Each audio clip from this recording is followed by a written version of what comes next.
Hello guys, നമ്മളിന്ന് വന്നിട്ടുള്ളത് ഊട്ടിയിലെ tiger hill എന്ന് പറഞ്ഞ സ്ഥലത്താണ്.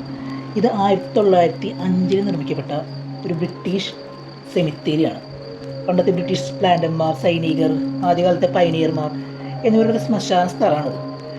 ശരിക്കും പറഞ്ഞു കഴിഞ്ഞാൽ ഊട്ടിയിൽ കിഴക്ക് ഭാഗത്ത് ദൊണ്ടബെട്ട പീക്കിന് സമീപമാണ് ഇത് സ്ഥിതി ചെയ്യുന്നത്. ഒരു ട്രക്കിംഗ് സ്പോട്ടും കൂടിയാണ്, നല്ലൊരു ഭൂപ്രകൃതി കൂടെയുള്ള സ്ഥലമാണ്. പക്ഷേ ഇവിടെ എത്തിയപ്പോൾ നമുക്ക് ശരിക്കും ഹോണ്ടഡ് ആയിട്ട് ഫീൽ ചെയ്തു കേട്ടോ. തികച്ചും ഫോറസ്റ്റ് ഏരിയയിൽ സ്ഥിതി ചെയ്യുന്ന കാരണം തന്നെ പട്ടാപ്പകലും ഒരു ഹോണ്ടഡ് ആയിട്ടുള്ള ഫീലാണ്. അതായത് ഇരുട്ട് നിറഞ്ഞിട്ടുള്ള ഒരു അന്തരീക്ഷമാണ് ഈ ഒരു സ്ഥലത്തുള്ളത്. കുറച്ച് അഡ്വഞ്ചറസ് ആയിട്ടുള്ള ആൾക്കാർക്ക് വരാൻ പറ്റിയ സ്ഥലമാണ്. ഈ സ്പോട്ടിലേക്ക് റോഡുണ്ടെങ്കിൽ കൂടി പകുതി സ്ഥലവും കാട് മിഴുങ്ങിയ അവസ്ഥയാണ്. അപ്പോൾ വലിയ വണ്ടികളിൽ വന്നവർ ശ്രദ്ധിക്കണം. പരമാവധി ട്രാവലർ, ബസ് അങ്ങനത്തെ ഉള്ള വണ്ടികൾ യൂസ് ചെയ്യാതിരിക്കുക, കാരണം വഴി ഭയങ്കര ചെറുതാണ്. സെമിത്തേരിക്ക് പുറം ഭാഗം നല്ലൊരു ഫോട്ടോഷൂട്ടിനും കൂടെ പറ്റിയ ഒരു ഏരിയ ആണ് കേട്ടോ. നിങ്ങൾക്ക് വിസിറ്റ് ചെയ്യാൻ പറ്റുകയാണെങ്കിൽ നല്ലൊരു സ്പോട്ടാണ്. അഡ്വഞ്ചറസ് ആയിട്ടുള്ള കുറച്ച് ആൾക്കാർക്ക് വന്ന് എൻജോയ് ചെയ്യാൻ പറ്റിയൊരു സ്പോട്ടാണ്. ഇതിൻ്റെ ഉള്ളിൽ അധികം നേരം നിന്ന് കഴിഞ്ഞാൽ ശരിയാവില്ല. അപ്പോൾ ഇതിൻ്റെ ഹിസ്റ്ററിയും കാര്യങ്ങളൊക്കെ ഞാൻ പറഞ്ഞു തന്നു. അപ്പോൾ തീർച്ചയായും വിസിറ്റ് ചെയ്യുക.